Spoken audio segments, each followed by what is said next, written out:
નમસ્કાર, હિતેશ સારથીમાં તમારું સ્વાગત છે. યુપીએસસી અને જીપીએસસી પરીક્ષાની તૈયારી માટે ચાલો સફળતાના આ માર્ગે સાથે ચાલીએ. નમસ્કાર મિત્રો, લક્ષ્મીકાંતના 8મા સંસ્કરણ મુજબ આપણે બંધારણના આ મહત્વપૂર્ણ અધ્યાયની ચર્ચા કરી રહ્યા છીએ. તમારા પ્રશ્નો કમેન્ટ કરો અને સબસ્ક્રાઇબ કરવાનું ભૂલતા નહીં. આપનું સ્વાગત છે. આજે આપણે ભારતીય બંધારણના એ પૃષ્ઠ પર ઊંડાણપૂર્વક ઉતરીશું જે માત્ર શરૂઆત નથી પણ આખા ગ્રંથનો સાર છે. આપણું આમુખ. હા, આપણું આમુખ. યુપીએસસી અને જીપીએસસી જેવી પરીક્ષાઓની તૈયારી કરતા મિત્રો માટે આ વિષય એકદમ પાયાનો પથ્થર છે. બરાબર. આજે આપણે લક્ષ્મીકાંત જેવા સોર્સ મટીરિયલના આધારે આમુખના દરેક શબ્દનો મર્મ, તેનો ઇતિહાસ અને તેના પર થયેલા કાયદાકીય વિવાદોને એક અલગ દૃષ્ટિકોણથી સમજીશું. અને આપણે માત્ર શું છે એ નહીં, પણ આવું કેમ છે એ પણ જાણવાનો પ્રયાસ કરીશું. આમુખના શબ્દો પાછળની ફિલોસોફી શું છે? બરાબર. અને પરીક્ષામાં એનાલિટિકલ પ્રશ્નોના જવાબ લખતી વખતે એ ફિલોસોફી કેવી રીતે કામ આવી શકે તે પણ જોઈશું. તો ચાલો આ સફરની શરૂઆત કરીએ. ચોક્કસ. બિલકુલ. તો સૌથી પહેલા એ સમજીએ કે આમુખનો વિચાર આવ્યો ક્યાંથી. કોઈ પણ બંધારણની શરૂઆતમાં એક પ્રસ્તાવને મૂકવાની જે પ્રથા છે એ અમેરિકન બંધારણથી શરૂ થઈ. આ એક બહુ સુંદર પરંપરા છે, કારણ કે તે વાચકને મતલબ બંધારણના વિશાળ દરવાજામાં પ્રવેશતા પહેલાં જ જણાવી દે છે કે અંદર કયા મૂલ્યો અને આદર્શોની સ્થાપના કરવામાં આવી છે. એકદમ સાચું. અને ભારતે પણ આ પ્રથા અપનાવી. એટલે કે આમુખ એક પ્રકારની શું કહીએ, ફિલ્મનું ટ્રેલર જેવું છે, જે આખા બંધારણની ઝલક આપે છે. બહુ સરસ ઉપમા છે. આ સંદર્ભમાં પ્રખ્યાત કાયદાશાસ્ત્રી N.A. પાસ્કીવાલાનું એક કથન ખૂબ જ પ્રચલિત છે. હા, એમણે શું કહ્યું હતું? એમણે આમુખને બંધારણનું ઓળખપત્ર કહ્યું હતું. અને આ ખોટ મતલબ મેન્સના જવાબોમાં ખૂબ જ સારો પ્રભાવ પાડી શકે છે. ચોક્કસ. બંધારણનું ઓળખપત્ર. જેમ આપણું ઓળખપત્ર આપણી ઓળખ આપે, તેમ આમુખ બંધારણના ચરિત્ર અને ઉદ્દેશ્યોની ઓળખ આપે છે. બરાબર. હવે એના મૂળ સ્ત્રોત પર જઈએ. આપણું આમુખ પંડિત જવાહરલાલ નહેરુ દ્વારા બંધારણ સભામાં રજૂ કરાયેલા ઉદ્દેશ્ય પ્રસ્તાવ એટલે કે ઓબ્જેક્ટિવ્સ રેઝોલ્યુશન પર આધારિત છે. આ એ જ દસ્તાવેજ હતો જેણે બંધારણ નિર્માણની દિશા નક્કી કરી હતી. અને અહીં પ્રિલિમ્સ માટે એક મહત્વનો ફેક્ટ બને છે, ખરું ને? હા, ચોક્કસ. પણ એક મોટો પ્રશ્ન એ પણ છે કે શું આટલા પવિત્ર ગણાતા આમુખમાં ક્યારે કોઈ ફેરફાર થયો છે? થયો છે. અને આ ફેરફાર ભારતીય રાજકારણના એક અત્યંત તોફાની સમયમાં થયો હતો. ક્યારે? 1976માં 42માં બંધારણીય સુધારા દ્વારા આમુખમાં 3 નવા શબ્દો ઉમેરવામાં આવ્યા: સમાજવાદી, બિનસાંપ્રદાયિક અને અખંડિતતા. ઓકે, અહીં થોભવું જરૂરી છે. માત્ર શબ્દો ઉમેરાયા એમ કહેવું પૂરતું નથી. 1976 એટલે ઇમરજન્સીનો સમય. બરાબર. તો શું આ શબ્દો ઉમેરવા પાછળ કોઈ રાજકીય સંદેશ હતો? તમે બરાબર મુદ્દા પર આવ્યા છો. આ માત્ર શબ્દોનો ઉમેરો નહોતો. તે સમયે શાસક પક્ષ પોતાની વિચારધારાને બંધારણીય સમર્થન આપવા માંગતો હતો. એટલે સમાજવાદી અને બિનસાંપ્રદાયિક જેવા શબ્દો પહેલા નહોતા? જુઓ, એ શબ્દો પહેલેથી જ બંધારણના માર્ગદર્શક સિદ્ધાંતોમાં મતલબ કે DPSPમાં ગર્ભિત હતા, પણ તેમને આમુખમાં સ્થાન આપીને એક સ્પષ્ટ રાજકીય નિવેદન કરવામાં આવ્યું. સમજાયું. આ સમજણ એનાલિટિકલ પ્રશ્નો માટે ખૂબ જ જરૂરી છે. બિલકુલ. તો હવે આમુખના એ મુખ્ય શબ્દોના અર્થમાં ઊંડા ઉતરીએ જે આપણા રાષ્ટ્રની દિશા નક્કી કરે છે. ચાલો શરૂઆત કરીએ સાર્વભૌમથી. સોવરન. સાર્વભૌમ એટલે કે ભારત પોતાના નિર્ણયો લેવા માટે સંપૂર્ણપણે સ્વતંત્ર છે. કોઈ બાહ્ય શક્તિના દબાણ હેઠળ નથી. બિલકુલ. પછી તે આંતરિક નીતિ હોય કે વિદેશ નીતિ, ભારત કોઈ અન્ય દેશનું ડોમિનિયન એટલે કે અધિરાજ્ય નથી. પણ સર, અહીંયા એક સામાન્ય ગૂંચવણ ઊભી થાય છે. કઈ? ભારતે 1949માં કોમનવેલ્થની સદસ્યતા ચાલુ રાખી હતી. શું આનાથી આપણી સાર્વભૌમત્વ પર કોઈ આંચ નથી આવતી? આ પ્રકારના પ્રશ્નો પરીક્ષામાં વિધાન સ્વરૂપે પૂછાય છે. ખૂબ સારો પ્રશ્ન, અને આની સ્પષ્ટતા જરૂરી છે. જુઓ, કોમનવેલ્થની સદસ્યતા એ કોઈ બંધારણીય જોગવાઈ નથી. તો શું છે? એ એક સ્વૈચ્છિક રાજકીય ઘોષણા હતી. તે સભ્યપદ ભારતની સાર્વભૌમત્વને કોઈ પણ રીતે બાધિત કરતું નથી. એટલે આપણે જ્યારે ઈચ્છીએ ત્યારે તેમાંથી બહાર નીકળી શકીએ? એકદમ. એ જ રીતે સંયુક્ત રાષ્ટ્ર સંઘ એટલે કે યુએનઓનું સભ્યપદ પણ આપણી સાર્વભૌમત્વ પર મર્યાદા નથી, પરંતુ વૈશ્વિક સહયોગ માટેનું એક મંચ છે. સ્પષ્ટ થયું. હવે વાત કરીએ સમાજવાદી શબ્દની. સોશિયલિસ્ટ. 42માં સુધારાથી ઉમેરાયેલો આ શબ્દ ઘણીવાર ખોટી રીતે સમજવામાં આવે છે. હા, ભારતીય સમાજવાદ અને સામ્યવાદી દેશોના સમાજવાદમાં શું તફાવત છે? આ અત્યંત મહત્વનો ભેદ છે. ભારતનો સમાજવાદ એ લોકતાંત્રિક સમાજવાદ છે, સામ્યવાદી સમાજવાદ નહીં. એ બંનેમાં મૂળભૂત તફાવત શું? જુઓ, સામ્યવાદી સમાજવાદમાં ઉત્પાદનના તમામ સાધનોનું રાષ્ટ્રીયકરણ કરી દેવાય છે અને ખાનગી સંપત્તિનો અંત લાવવામાં આવે છે.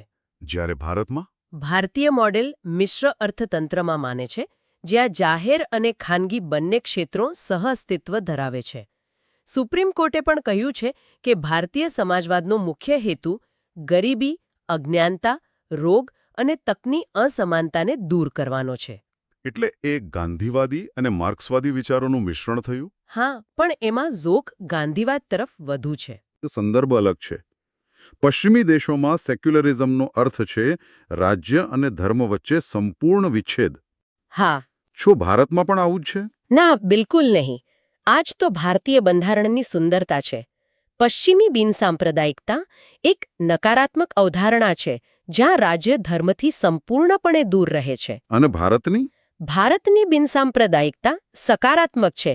અહીં રાજ્યનો કોઈ પોતાનો ધર્મ નથી, પરંતુ તે તમામ ધર્મોનું સમાન રીતે સન્માન કરે છે અને તેમને સમાન સમર્થન આપે છે. આને સર્વધર્મ સંભાવની ભાવના કહી શકાય. બરાબર. અનુચ્છેદ 25થી 28માં ધાર્મિક સ્વતંત્રતાના અધિકારો આ જ સિદ્ધાંતને મૂર્ત સ્વરૂપ આપે છે. આ બંને શબ્દોની આટલી ઊંડાણપૂર્વકની સમજણ મેન્સના જવાબોને અન્ય કરતા અલગ પાડી શકે છે. ચોક્કસ. હવે લોકતાંત્રિક, ડેમોક્રેટિક અને ગણરાજ્ય રિપબ્લિક પર આવીએ. લોકતાંત્રિક એટલે શાસનની સર્વોચ્ચ સત્તા લોકોના હાથમાં છે. ભારતમાં આપણે પરોક્ષ લોકશાહી અપનાવી છે, જ્યાં લોકો પોતાના પ્રતિનિધિઓને ચૂંટે છે. અને તે પ્રતિનિધિઓ સરકાર ચલાવે છે. હા, પણ ગણરાજ્ય શબ્દનો અર્થ તેનાથી પણ વધુ ચોક્કસ છે. કેવી રીતે? ગણરાજ્ય એટલે દેશના સર્વોચ્ચ વડા, એટલે કે આપણા રાષ્ટ્રપતિ, વારસાગત નહીં, પરંતુ જનતા દ્વારા પ્રત્યક્ષ કે પરોક્ષ રીતે ચૂંટાયેલા હશે. જેમ કે બ્રિટન લોકતાંત્રિક દેશ છે, પણ ગણરાજ્ય નથી. બરાબર પકડ્યું, કારણ કે ત્યાંના વડા રાજા કે રાણી વારસાગત હોય છે. ગણરાજ્યનો એક બીજો અર્થ એ પણ છે કે કોઈ પણ વિશેષાધિકાર પ્રાપ્ત વર્ગની ગેરહાજરી. મતલબ કે દેશનો કોઈ પણ સામાન્ય નાગરિક કોઈ પણ ભેદભાવ વિના દેશના સર્વોચ્ચ પદ સુધી પહોંચી શકે છે. સાચી વાત. તે સાચા અર્થમાં લોકોનું શાસન સ્થાપિત કરે છે. એકદમ સાચું. હવે આપણે આમુખના એ 4 આધાર સ્તંભો પર વાત કરીશું, જે નાગરિકોને આપવામાં આવેલા વચનો છે. ન્યાય, સ્વતંત્રતા, સમાનતા અને બંધુતા. ચાલો ન્યાયથી શરૂ કરીએ. જસ્ટિસ. અમુકમાં 3 પ્રકારના ન્યાયની વાત છે: સામાજિક, આર્થિક અને રાજકીય. આનો વ્યાવહારિક અર્થ શું થાય? જુઓ, સામાજિક ન્યાય એટલે જાતિ, ધર્મ, લિંગ કે જન્મસ્થાનના આધારે કોઈ ભેદભાવ ન હોવો. અને પછાત વર્ગો માટે વિશેષ જોગવાઈઓ. એ પણ સામાજિક ન્યાયનો જ એક ભાગ છે. આર્થિક ન્યાયનો અર્થ છે આવક અને સંપત્તિની અસમાનતા ઘટાડવી. અને રાજકીય ન્યાય એટલે દરેક નાગરિકને સમાન રાજકીય અધિકારો, જેમ કે મત આપવાનો અને ચૂંટણી લડવાનો અધિકાર. બિલકુલ. આ ત્રણેય ન્યાયના આદર્શો આપણે રશિયન ક્રાંતિમાંથી પ્રેરિત થઈને લીધા છે. ન્યાય પછી આવે છે સ્વતંત્રતા, લિબર્ટી. અમુક વિચાર, અભિવ્યક્તિ, માન્યતા, ધર્મ અને ઉપાસનાની સ્વતંત્રતાની ખાતરી આપે છે. આ મૂળભૂત અધિકારો સાથે કેવી રીતે જોડાયેલું છે? આ શબ્દો સીધા જ આપણા મૂળભૂત અધિકારો, ખાસ કરીને અનુચ્છેદ 19 અને અનુચ્છેદ 25થી 28નો પડઘો પાડે છે. પણ અહીં યાદ રાખવું જરૂરી છે કે આ સ્વતંત્રતા અમર્યાદિત નથી, ખરું ને? હા, ખૂબ જ જરૂરી. તે યોગ્ય નિયંત્રણો એટલે કે રીઝનેબલ રિસ્ટ્રિક્શન્સને આધીન છે. લોકશાહીની સફળતા માટે નાગરિકોની સ્વતંત્રતા અને રાજ્યની સુરક્ષા વચ્ચે સંતુલન જરૂરી છે. સ્વતંત્રતા પછી સમાનતા, ઇક્વાલિટી ની વાત આવે છે. દરજ્જા અને તકની સમાનતા આ એક ખૂબ જ વ્યાપક ખ્યાલ છે. હા, દરજ્જાની સમાનતા એટલે કાયદા સમક્ષ સૌ સમાન છે, જે અનુચ્છેદ 14માં છે, અને કોઈપણ પ્રકારના ભેદભાવનો નિષેધ, જે અનુચ્છેદ 15માં છે. અને તકની સમાનતા? એનો અર્થ છે જાહેર નોકરીઓમાં સૌને સમાન તક, અનુચ્છેદ 16. આ ઉપરાંત અસ્પૃશ્યતા નાબૂદી, અનુચ્છેદ 17, અને ખિતાબોની નાબૂદી, અનુચ્છેદ 18 પણ સમાનતાના સિદ્ધાંતને મજબૂત કરે છે. અને અંતે સૌથી મહત્વપૂર્ણ કડી બંધુતા, ફ્રેટર્નિટી. આ શબ્દનો અર્થ શું છે અને તે શા માટે જરૂરી છે? બંધુતા એટલે ભાઈચારાની ભાવના. બંધારણના નિર્માતાઓ જાણતા હતા કે વિવિધતાઓથી ભરેલા દેશને એક રાખવા માટે માત્ર કાયદા પૂરતા નથી. લોકોના હૃદયમાં એકબીજા પ્રત્યે સન્માન અને સ્નેહ હોવો જરૂરી છે. બરાબર. બંધુતા બે બાબતોની ખાતરી આપે છે: વ્યક્તિનું ગૌરવ અને રાષ્ટ્રની એકતા અને અખંડિતતા. આ એક એવી ભાવના છે જે આપણને ભારતના લોકો તરીકે જોડે છે. આમ ન્યાય, સ્વતંત્રતા, સમાનતા અને બંધુતાના આ મહાન આદર્શોને સમજ્યા પછી હવે એ સવાલ પર આવીએ જેણે દાયકાઓ સુધી ન્યાયપાલિકાને વ્યસ્ત રાખી. કયો સવાલ? કાયદાકીય દૃષ્ટિએ આમુખનું સ્થાન શું છે? શું તે બંધારણનો ભાગ છે? આ વિષય પરીક્ષા માટે અત્યંત મહત્વપૂર્ણ છે, અને તેને આપણે 3 મુખ્ય સુપ્રીમ કોર્ટના કેસ દ્વારા સમજીશું. સૌથી પહેલા આવ્યો બેરુબારી યુનિયન કેસ 1960. આ કેસમાં સુપ્રીમ કોર્ટનો તર્ક શું હતો? તેમણે આમુખને બંધારણનો ભાગ કેમ ન ગણ્યો જ્યારે તે બંધારણની શરૂઆતમાં જ આપેલું છે? કોર્ટે એવું માન્યું કે આમુખ બંધારણના ઘડવૈયાઓના મનને સમજવાની ચાવી છે, પણ તે બંધારણનો કાયદાકીય રીતે લાગુ કરી શકાય એવો ભાગ નથી. એટલે કે માત્ર માર્ગદર્શક છે, બંધન કરતા નથી. હા, તેથી તેને બંધારણનો અભિન્ન અંગ ન ગણી શકાય. તો આ સ્થિતિ ક્યારે અને કેવી રીતે બદલાઈ? આ સ્થિતિ 1973ના ઐતિહાસિક કેશવાનંદ ભારતી વિરુદ્ધ કેરળ રાજ્ય કેસમાં ધરમૂળથી બદલાઈ ગઈ. ઓહ, આ તો લેન્ડમાર્ક કેસ છે. હા, આ કેસની સુનાવણી 68 દિવસ સુધી ચાલી હતી. ભારતના ઇતિહાસમાં સૌથી લાંબી. આના પરથી જ તમે આ મુદ્દાની ગંભીરતાનો અંદાજ લગાવી શકો છો. અને આ કેસમાં સુપ્રીમ કોર્ટે પોતાનો જૂનો ચુકાદો ફેરવી નાખ્યો? હા. તો નવો ચુકાદો શું હતો? કોર્ટે સ્પષ્ટપણે કહ્યું કે આમુખ બંધારણનો એક ભાગ છે. કોર્ટે અવલોકન કર્યું કે બંધારણના અન્ય ભાગોની જેમ જ આમુખને પણ બંધારણ સભાએ ઘડ્યું અને અપનાવ્યું હતું. એટલે કે તે બંધારણની ભવ્ય દ્રષ્ટિનો એક અભિન્ન અંગ છે. બિલકુલ. આ ચુકાદાએ આમુખને તેનું યોગ્ય સન્માન અને સ્થાન પાછું અપાવ્યું. જો તે બંધારણનો ભાગ છે તો શું તેમાં અનુચ્છેદ 368 હેઠળ સુધારો કરી શકાય? કેશવાનંદ ભારતી કેસમાં આ વિશે પણ કંઈક કહેવાયું હતું ખરું ને? બરાબર. આ જ કેસમાં સુપ્રીમ કોર્ટે મૂળભૂત માળખાના સિદ્ધાંત ડોક્ટ્રિન ઓફ બેસિક સ્ટ્રક્ચર ને જન્મ આપ્યો. Basic structure? હા. કોર્ટે કહ્યું કે સંસદ આમુખ સહિત બંધારણના કોઈ પણ ભાગમાં સુધારો કરી શકે છે, પરંતુ તે બંધારણના મૂળભૂત માળખાને નુકસાન પહોંચાડી શકે નહીં. એકદમ. આ સિદ્ધાંત ભારતીય લોકશાહીનો રક્ષક બન્યો, અને તેણે સંસદની સુધારા કરવાની શક્તિ પર એક વાજબી મર્યાદા મૂકી. અને આ જ કારણ છે કે 1976માં આમુખમાં સુધારો શક્ય બન્યો. બરાબર. અને આ સ્થિતિને પછીથી કોઈ કેસમાં સમર્થન મળ્યું. હા, LIC ઓફ ઇન્ડિયા કેસ 1995. એમાં સુપ્રીમ કોર્ટે ફરીથી પુષ્ટિ કરી કે આમુખ બંધારણનો અભિન્ન અંગ છે. તો આજની સ્પષ્ટ સ્થિતિ એ છે કે આમુખ બંધારણનો ભાગ છે, તેમાં સુધારો થઈ શકે છે, પણ તેના મૂળભૂત તત્વોને બદલી શકાતા નથી. બિલકુલ. ખરેખર આમુખની આ સફર તેના શબ્દો જેટલી જ રોચક છે. આખી ચર્ચા પરથી સ્પષ્ટ થાય છે કે આમુખ માત્ર એક પ્રસ્તાવના નથી. ના, એનાથી ઘણું વધારે છે. પણ તે બંધારણનો આત્મા, તેની ફિલોસોફી અને એક એવો ધ્રુવતારો છે જે દેશના શાસકો અને નાગરિકોને હંમેશા સાચી દિશા બતાવતો રહે છે. બહુ સરસ રીતે કહ્યું.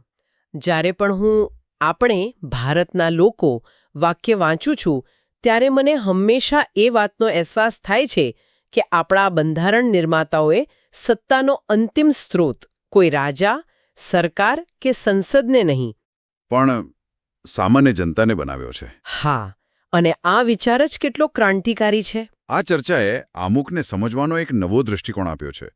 તે માત્ર પરીક્ષા માટે જ નહીં, પણ એક જાગૃત નાગરિક બનવા માટે પણ એટલું જ જરૂરી છે. સમાપન કરતા પહેલા એક વિચારવા જેવો પ્રશ્ન સૌ માટે. આમુખમાં આપણે ભારતના લોકો દ્વારા બંધારણને અપનાવી, અધિનિયમિત કરી અને પોતાને સમર્પિત કરવાની વાત છે.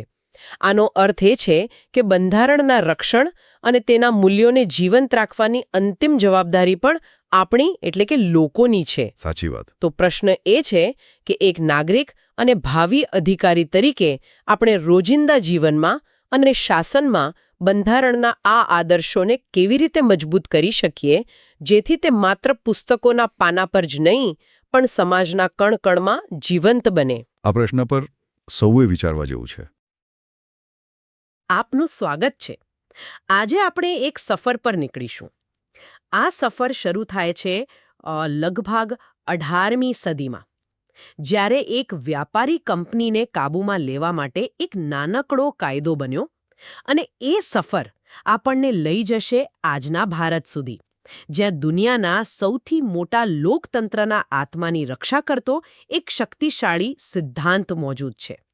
આપણી પાસે એમ લક્ષ્મીકાંતની ઇન્ડિયન પોલિટી પુસ્તકના કેટલાક મહત્વપૂર્ણ અંશો છે, પણ આપણે માત્ર તથ્યોની ગોખણપટ્ટી નથી કરવાની.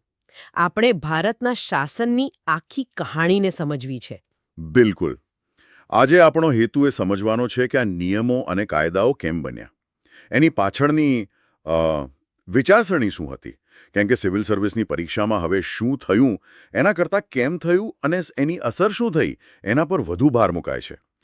તો ચાલો ભારતીય રાજનીતિના ડીએનએને સમજવાની શરૂઆત કરીએ એના ઐતિહાસિક પાયાથી. ચાલો, તો શરૂઆતથી જ કરીએ. આપણે બધા જાણીએ છીએ કે અંગ્રેજો વ્યાપાર કરવા આવ્યા હતા. તો પછી એવી શું જરૂર પડી કે એક વ્યાપારી કંપની માટે બંધારણ જેવો કોઈ દસ્તાવેજ બનાવવો પડ્યો? ખૂબ જ સારો સવાલ. કારણ કે આખી કહાણી આ જ પરિવર્તનમાં છુપાયેલી છે. જુઓ, 1765 સુધી ઈસ્ટ ઇન્ડિયા કંપની ખરેખર એક ટ્રેડિંગ કંપની હતી, પણ પછી તેમને બંગાળ, બિહાર અને ઓરિસ્સાના દિવાની અધિકારો મળ્યા. એક મિનિટ, દિવાની અધિકારો એટલે શું? જરા સરળ શબ્દોમાં સમજાવશો? ચોક્કસ. સાદી ભાષામાં કહીએ તો ટેક્સ ઉઘરાવવાનો અને નાગરિક ન્યાય કરવાનો હક.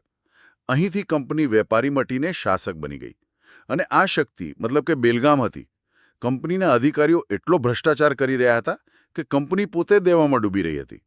પણ એના કર્મચારીઓ ઇંગ્લેન્ડમાં નવાબોની જેમ જીવન જીવી રહ્યા હતા. ખબર છે? ઓહ, તો આ રેગ્યુલેટિંગ એક્ટ ભારતને સુધારવા માટે નહીં, પણ કંપનીના અધિકારીઓને સુધારવા અને કંપનીની અરાજકતાને કાબૂમાં લેવા માટે હતો. મતલબ કે બ્રિટિશ સરકાર પોતાની સોનાની ખાણ પર પકડ મજબૂત કરવા માંગતી હતી. એકદમ સાચું. આ ડેમેજ કંટ્રોલ અને પાવર ગ્રેબ બંનેનું મિશ્રણ હતું. બ્રિટિશ સંસદે પહેલીવાર કહ્યું, બસ હવે બહુ થયું, હવે અમે નક્કી કરીશું કે ભારતમાં શાસન કેવી રીતે ચાલશે. અને આ જ વિચારધારા સાથે 1773નો રેગ્યુલેટિંગ એક્ટ આવ્યો. આ કાયદાએ ભારતમાં કેન્દ્રીય વહીવટનો પાયો નાખ્યો. આ કોઈ નાની વાત ન હતી. આ એક એવી શરૂઆત હતી જેની અસરો આગામી 200 વર્ષ સુધી જોવા મળી. રસપ્રદ. તો ચાલો આ કાયદાની જોગવાઈઓને આ દૃષ્ટિકોણથી સમજીએ. એમાં એવું તો શું હતું જેણે બધું બદલી નાખ્યું? મુખ્યત્વે 4 બાબતો હતી.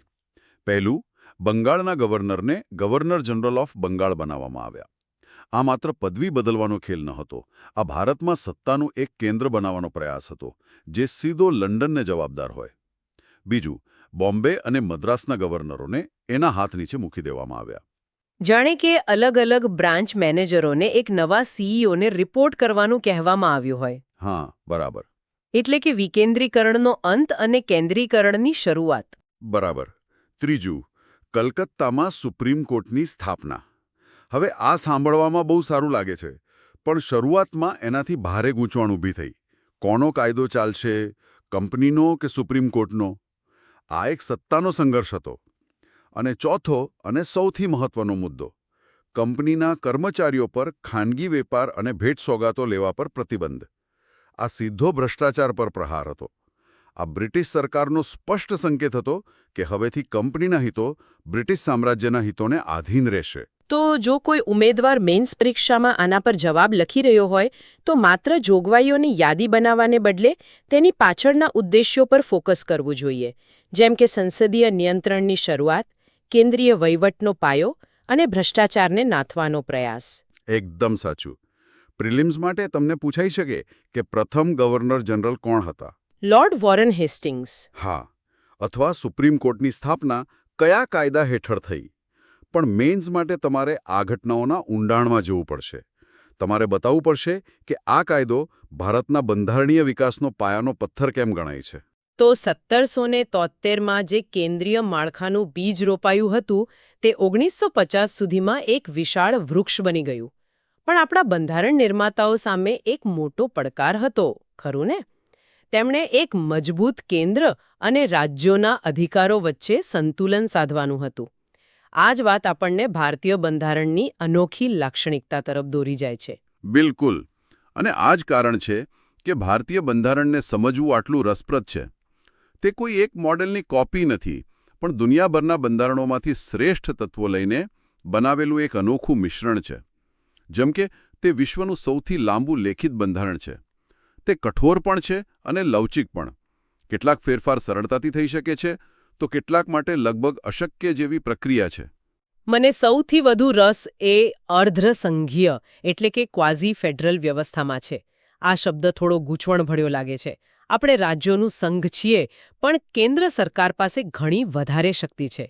આપણા નિર્માતાઓએ અમેરિકા જેવી સ્પષ્ટ સંઘીય વ્યવસ્થા કેમ ન અપનાવી? કારણ કે આપણા સંજોગો તદ્દન અલગ હતા. જ્યારે બંધારણ ઘડાઈ રહ્યું હતું, ત્યારે દેશ વિભાજનની આગમાંથી પસાર થયો હતો. 500થી વધુ રજવાડાઓને ભારતમાં વિલીન કરવાના હતા. આપણા નિર્માતાઓને ડર હતો કે જો કેન્દ્ર નબળું હશે તો દેશ ફરીથી ટુકડાઓમાં વેચાઈ શકે છે. એટલે તેમણે એક એવી વ્યવસ્થા બનાવી જે સામાન્ય સંજોગોમાં સંઘીય એટલે કે ફેડરલ રીતે કામ કરે, જ્યાં કેન્દ્ર અને રાજ્યો પોતપોતાના ક્ષેત્રમાં કામ કરે. પરંતુ કટોકટીના સમયે તે એકાત્મક એટલે કે યુનિટરી બની શકે છે, જ્યાં બધી શક્તિ કેન્દ્રના હાથમાં આવી જાય. એટલે એવું કહી શકાય કે આ એક એવી કાર જેવું છે જે સામાન્ય રસ્તા પર ફેડરલ મોડમાં ચાલે છે, પણ જ્યારે કોઈ મુશ્કેલ પરિસ્થિતિ આવે ત્યારે તે યુનિટરી મોડના 4x4 ગિયરમાં શિફ્ટ થઈ જાય છે. ખૂબ સરસ ઉપમા છે. બિલકુલ. બંધારણીય નિષ્ણાત ગ્રાનવિલે ઓસ્ટિને આને સહકારી સંઘવાદ એટલે કે કોઓપરેટિવ ફેડરલિઝમ કહ્યો છે. એટલે કે કેન્દ્ર અને રાજ્યો એકબીજાના હરીફ નથી, પણ એક જ ટીમનો ભાગ છે, જે દેશના વિકાસ માટે સાથે મળીને કામ કરે છે. ભવે ટીમનો કેપ્ટન કેન્દ્ર હોય. ચાલો હવે સંસદ અને સુપ્રીમ કોર્ટ વચ્ચેના સત્તા સંતુલનની વાત કરીએ. કહેવાય છે કે આપણે બ્રિટનમાંથી સંસદીય પ્રણાલી લીધી અને અમેરિકામાંથી ન્યાયિક સમીક્ષાનો ખ્યાલ. આ બંને વિરોધાભાસી વિચારોને આપણે કેવી રીતે જોડ્યા? આ ભારતીય બંધારણની સૌથી મોટી સુંદરતા છે. આને સમજવા માટે એક રમતનું ઉદાહરણ લઈએ. માની લો કે સંસદ ક્રિકેટના નિયમો બનાવતી સંસ્થા એટલે કે આઈસીસી જેવી છે. એની પાસે રમતના નિયમો એટલે કે બંધારણ બદલવાની શક્તિ છે. પણ સુપ્રીમ કોર્ટ મેદાન પરના અમ્પાયર જેવી છે. તે કહી શકે છે કે તમે જે કાયદો બનાવ્યો છે તે રમતના મૂળભૂત નિયમોની વિરુદ્ધ છે, માટે આ નો બોલ છે. એટલે કે તે સંસદે બનાવેલા કાયદાને ગેરબંધારણીય ઠેરવી શકે છે. વાહ, આ તો અદ્ભુત રીતે સમજાવ્યો.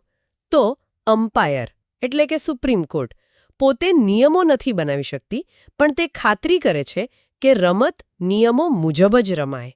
પણ અહીં એક ટ્વિસ્ટ છે. આઈસીસી એટલે કે સંસદ પાસે નિયમ પુસ્તિકા મતલબ કે બંધારણમાં જ ફેરફાર કરવાની શક્તિ છે. આ અમ્પાયર અને નિયમ બનાવનાર વચ્ચેની સતત ખેંચતાણ જ આપણી વ્યવસ્થાને જીવંત રાખે છે. મને લાગે છે કે મેઇન્સ પરીક્ષા માટે સંસદીય સાર્વભૌમત્વ અને ન્યાયિક સર્વોચ્ચતાનું સંશ્લેષણ આ કીવર્ડ બહુ મહત્વનો છે. ચોક્કસ. આ જ નાજુક સંતુલન ભારતીય લોકશાહીનો આધારસ્તંભ છે. અને આ સંતુલન આપણને ભારતીય રાજનીતિના સૌથી રસપ્રદ અને કદાચ સૌથી નાટકીય પ્રકરણ તરફ લઈ જાય છે. બંધારણનું મૂળભૂત માળખું, બેસિક સ્ટ્રક્ચર. સૌથી આઘાતજનક વાત એ છે કે આ શબ્દો આપણા બંધારણમાં ક્યાંય લખેલા જ નથી. તો પછી આ સિદ્ધાંત આવ્યો ક્યાંથી? આ કોઈએ શોધ્યો કે તે આપોઆપ વિકસ્યો? તે એક ઉચ્ચ સ્તરીય નાટકીય ઘટનાક્રમમાંથી જન્મ્યો છે. આ કહાણી છે એક શક્તિશાળી સંસદ અને એક મક્કમ ન્યાયપાલિકા વચ્ચેના દાયકા લાંબા સંઘર્ષની. આઝાદી પછી સવાલ એ ઊભો થયો કે શું સંસદને બંધારણના કોઈપણ ભાગમાં ફેરફાર કરવાનો અમર્યાદિત અધિકાર છે? શું તે મૂળભૂત અધિકારો પણ છીનવી શકે છે? શરૂઆતમાં શંકરી પ્રસાદ કેસમાં કોર્ટે કહ્યું, હા, સંસદ બધું જ બદલી શકે છે. પણ પછી કંઈક બદલાયું હશે ચોક્કસ. ઘણું બધું બદલાયું. 1967માં ગોલકનાથ કેસમાં સુપ્રીમ કોર્ટે પોતાનો ચુકાદો પલટાવ્યો અને કહ્યું, ના, સંસદ મૂળભૂત અધિકારોમાં સુધારો ન કરી શકે. આનાથી તત્કાલીન પ્રધાનમંત્રી ઇન્દિરા ગાંધીની સરકાર અને ન્યાયપાલિકા વચ્ચે સીધો ટકરાવ શરૂ થયો. સરકારે 24માં બંધારણીય સુધારા દ્વારા કોર્ટના ચુકાદાને ઉલટાવી દીધો અને સ્પષ્ટ કર્યું કે સંસદને બંધારણના કોઈપણ ભાગમાં સુધારો કરવાનો અધિકાર છે. આ એક બંધારણીય મડાગાંઠ હતી. સવાલ એ હતો કે સર્વોચ્ચ કોણ, સંસદ કે બંધારણ? તો આ સિરીઝની ફાઇનલ મેચ એટલે કેશવાનંદ ભારતી કેસ. એકદમ. આ ભારતીય ઇતિહાસનો સૌથી મોટો મુકદ્દમો હતો. 13 ન્યાયાધીશોની અત્યાર સુધીની સૌથી મોટી બેન્ચ. 68 દિવસ સુધી દલીલો ચાલી. આખો દેશ શ્વાસ રોકીને જોઈ રહ્યો હતો. અને અંતે 7-6ની પાતળી બહુમતીથી એક ઐતિહાસિક ચુકાદો આવ્યો. કોર્ટે કહ્યું, હા, સંસદને બંધારણમાં સુધારો કરવાનો અધિકાર છે, પણ તે બંધારણના મૂળભૂત માળખા કે તેની મૂળભૂત ઓળખને નષ્ટ ન કરી શકે. અકલ્પનીય. મતલબ કે આપણી લોકશાહીનું ભવિષ્ય માત્ર એક વોટ પર નિર્ભર હતું. પણ અહીં એક ગંભીર પ્રશ્ન ઊભો થાય છે, જે મેઇન્સની પરીક્ષામાં પણ વારંવાર પૂછાય છે. શું આ ન્યાયિક અતિરેક એટલે કે જ્યુડિશિયલ ઓવરરીચ નથી? મુઠ્ઠીભર બિનચૂંટાયેલા ન્યાયાધીશો દેશના કરોડો લોકો દ્વારા ચૂંટાયેલા પ્રતિનિધિઓને કહે છે કે તમે શું કરી શકો છો અને શું નહીં. આ સિદ્ધાંતની સૌથી મોટી ટીકા છે અને તે એક માન્ય દલીલ છે. એમાં કોઈ શક નથી. પરંતુ તેની સામેનો તર્ક એ છે કે આ સિદ્ધાંત ન્યાયપાલિકાને બંધારણથી ઉપર નથી મૂકતો, પરંતુ તે બંધારણને સૌની ઉપર મૂકે છે, સંસદ સહિત. ન્યાયપાલિકા પોતાને બંધારણના આત્માના રક્ષક તરીકે જુએ છે. તેનો હેતુ લોકશાહીને બહુમતીની તાનાશાહીથી બચાવવાનો છે. વિચારો, જો કોઈ સરકાર પાસે પ્રચંડ બહુમતી હોય તો તે સૈદ્ધાંતિક રીતે બંધારણમાં સુધારો કરીને ચૂંટણીઓ જ રદ કરી શકે છે અથવા મૂળભૂત અધિકારોને સમાપ્ત કરી શકે છે. મૂળભૂત માળખાનો સિદ્ધાંત એ જ ઇમરજન્સી બ્રેક છે જે આવું થતું અટકાવે છે. એટલે કે આ એક સેફટી નેટ છે જે બંધારણના અમ્પાયરે પોતે જ બનાવ્યું છે, જેથી લોકશાહીની રમત હંમેશા માટે ખતમ ન થઈ જાય. તો આ મૂળભૂત માળખામાં શું શું આવે છે? શું તેની કોઈ યાદી છે? કોર્ટે જાણી જોઈને તેની કોઈ ચોક્કસ યાદી નથી આપી. તેને જીવંત અને વિકસિત રાખવામાં આવ્યું છે. પણ સમયાંતરે અલગ અલગ ચુકાદાઓ દ્વારા તેમાં અમુક બાબતો ઉમેરાઈ છે, જેમ કે બંધારણની સર્વોપરિતા, કાયદાનું શાસન, બિનસાંપ્રદાયિકતા, સંઘીય માળખું, શક્તિઓનું વિભાજન અને સ્વતંત્ર અને નિષ્પક્ષ ચૂંટણીઓ. આ એ પાયાના સિદ્ધાંતો છે જેના પર આપણું બંધારણ ટકેલું છે. શું અદ્ભુત સફર રહી! 1773માં બ્રિટિશ સરકારે કોર્પોરેટ લાલચને કાબૂમાં લેવા બનાવેલા એક કાયદાથી શરૂ કરીને 1973માં આપણી પોતાની સુપ્રીમ કોર્ટ દ્વારા ભારતના વિચારને બચાવવા માટે શોધાયેલા એક સિદ્ધાંત સુધી. આ સ્પષ્ટપણે દર્શાવે છે કે બંધારણ માત્ર એક સ્થિર પુસ્તક નથી, પણ એક જીવંત, શ્વાસ લેતો દસ્તાવેજ છે જે સમય સાથે વિકસે છે. બિલકુલ સાચું. અને આ જ વાત શ્રોતાઓ માટે એક અંતિમ વિચાર છોડી જાય છે. મૂળભૂત માળખાના સિદ્ધાંતે સંસદની શક્તિ અને બંધારણીય સિદ્ધાંતો વચ્ચે એક નાજુક સંતુલન બનાવ્યું છે. આજે જ્યારે ભારત નવા સામાજિક, આર્થિક અને તકનીકી પડકારોનો સામનો કરી રહ્યો છે, ત્યારે આ મૂળભૂત માળખાની વ્યાખ્યાની પણ કસોટી થશે. વિચારવા જેવો પ્રશ્ન એ છે કે ન્યાયપાલિકાની આ અનોખી શોધ ભવિષ્યમાં આપણી લોકશાહીની રક્ષા કેવી રીતે કરશે અને સાથે સાથે એક વિકાસશીલ દેશ માટે જરૂરી પરિવર્તનોને અવકાશ કેવી રીતે આપશે. આ કહાણીનો આગામી અધ્યાય હજુ લખાવાનો બાકી છે. જોવા બદલ આભાર.